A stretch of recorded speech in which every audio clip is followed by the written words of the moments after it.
Hey everyone, and welcome to Real Speak English, where we navigate the exciting and sometimes tricky world of social interactions. I'm Sophia, and today we're tackling a topic that gets hearts racing and palms sweating for just about everyone at some point: asking someone out. Whether you're hoping to turn a new acquaintance into a friend, or you've got your eye on someone special for a potential date, knowing how to invite them for a simple coffee or dinner can feel surprisingly high stakes. But don't worry, by the end of this 10-minute guide, you'll have a toolkit of phrases and strategies to make your next invitation smooth, confident, and most importantly, successful. So grab your metaphorical cup of courage and let's dive in. Part 1. The Friend Zone. Keeping it casual and fun. First up, let's talk about expanding our social circles. You've met someone cool at a party, in a class, or through a hobby, and you think, I'd like to get to know them better. The key here is to keep the invitation low pressure and clearly platonic. Asking a friend out. Keep it casual. A great way to do this is to make it about the activity as much as the company. Here are a few phrases you can use. The casual and spontaneous. This might be a bit random, but I was just about to grab a coffee. Any chance you're free to join? The shared interest. I remember you saying you're a big fan of whatever it is, sci-fi movies. There's a new movie out this week. Fancy going? The group vibe. A few of us are planning to grab dinner at that new pizza place on Friday night. You should totally come along if you're free. The direct and friendly. It's been great chatting with you in mention context. Our yoga class. Would you be up for grabbing a coffee sometime next week to chat more? Notice the language here. Grab a coffee, up for, sometime. It's all very relaxed. The group invitation is also a fantastic, low-stakes way to get to know someone better without the one-on-one pressure. Pro tip: confident body language. When you're asking, even a friend, your body language matters. Make eye contact, smile, and keep your posture open and relaxed. It shows you're genuine and approachable. Part 2. Sparking a connection, from like to date.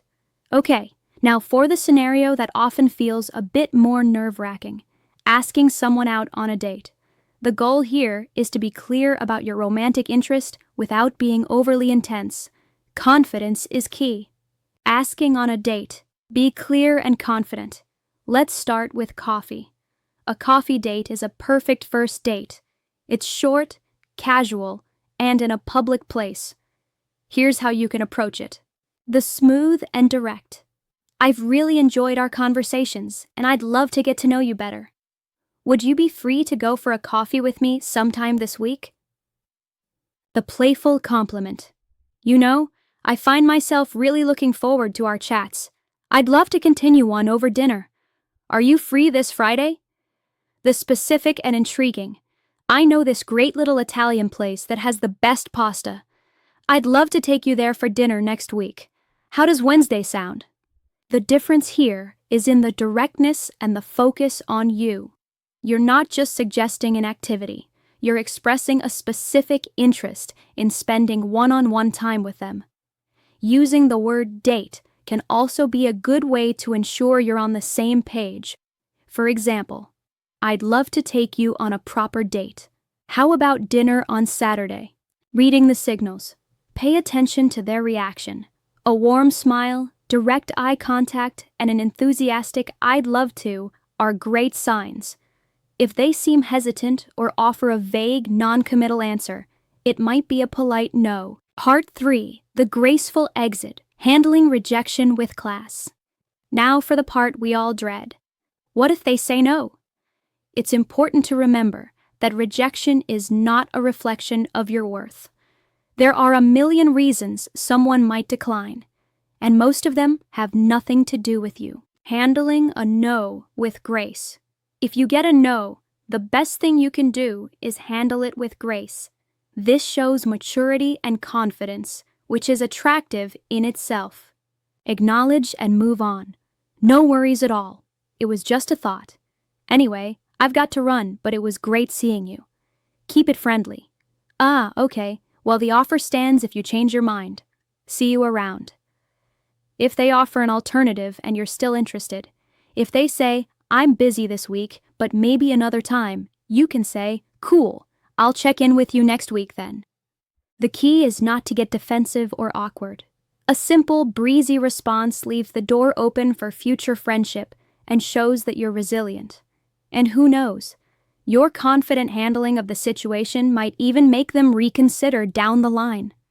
So there you have it, your crash course in asking someone out for coffee or dinner. Remember, the biggest hurdle is often in our own minds. Whether it's for friendship or a potential romance, the act of reaching out is a win in itself. This week, I challenge you to put one of these phrases into practice. It could be as simple as asking a colleague you'd like to know better to grab a coffee. The more you do it, the easier it gets. And there you have it. I hope this lesson was helpful. The best part about learning is doing it together. So I have a question for you. Have you practiced this topic with your friend? Let's discuss it in the comments below. I'd love to hear from you. Don't forget to like, share, and subscribe. Real Speak English. Welcome to the Real Speak English family. If you're new here, hit subscribe to join thousands of other learners on the path to fluency. Thank you so much for being here. Take care and happy speaking.